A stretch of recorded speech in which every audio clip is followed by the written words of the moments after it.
So I've had a few wines, and I've been listening to Wyvern, and on the YouTube, who is as I put it, one of the nicest men in neocon C-word punditry, and they've referred to me as weird in the past, and they don't think much of anything I say. And I think I've told you, like, they believe, it's roughly speaking, in summary, they think that Russia has links to the British far right, and that's why the British far right will never be a far right. So I'm not sure how you do the math with that one, but you can think it's something to do with that. That's a very Wyvern thing to say, whoever he actually is with his funny Welsh sounding accent that he never even says is a Welsh accent. Talking about Henry VIII, and I believe there was a C.J. Sampson book where he describes various things to do with Henry VIII as being a very cruel man. And I didn't know he's told me something. Perhaps that was very well known. I like history. People very often neglect history. Sense of history. It's probably a load of rubbish, though, isn't it? I mean, what the sort of conspiracy theories we know now, it's a load of crap. But it explains in some ways our genes and our culture, even if it's wrong, doesn't it? That like the north of England was richer than the south of England, but now of course we know it's the other way round. Or that later Norman dynasties like Henry VIII were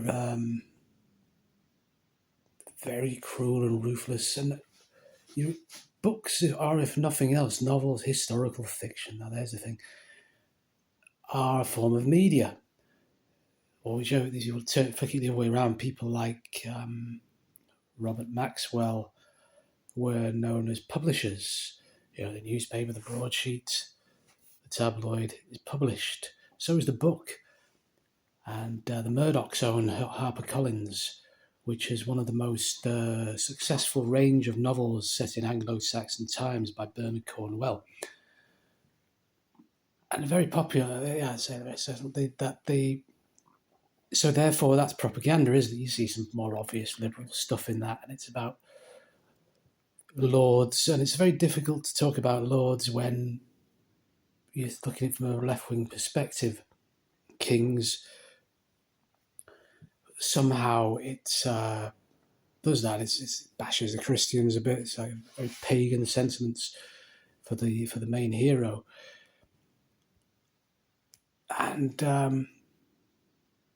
as if to illustrate the point that books are propaganda for people who think they're cleverer than they are. And perhaps for a long time we've learned history. For a long time, these versions of history resonated with us. Like, if we were a dictatorship and we were an authoritarian monarchy, well, somehow that's going to filter down and make us think that everything should be a dictatorship then, shouldn't it? Well, anything has a bit of dictatorship in it. Anything has cruelty in it. I mean, take somebody like me, like you're always wondering why you're never the authority figure. You're the authority over yourself, maybe. You're never the authority figure, never the manager. But what is the real system that rules over us? And why should you think that's okay? The more you have this example of something, like you've got to start with something. We all had to start with things like that. And they were powerful, like Henry VIII was, and they were successful. So we all sort of take a little bit too much from that, as if it's a good thing. Like, not just because they did good practical things, clever things, but because it's a bit too good for being bad.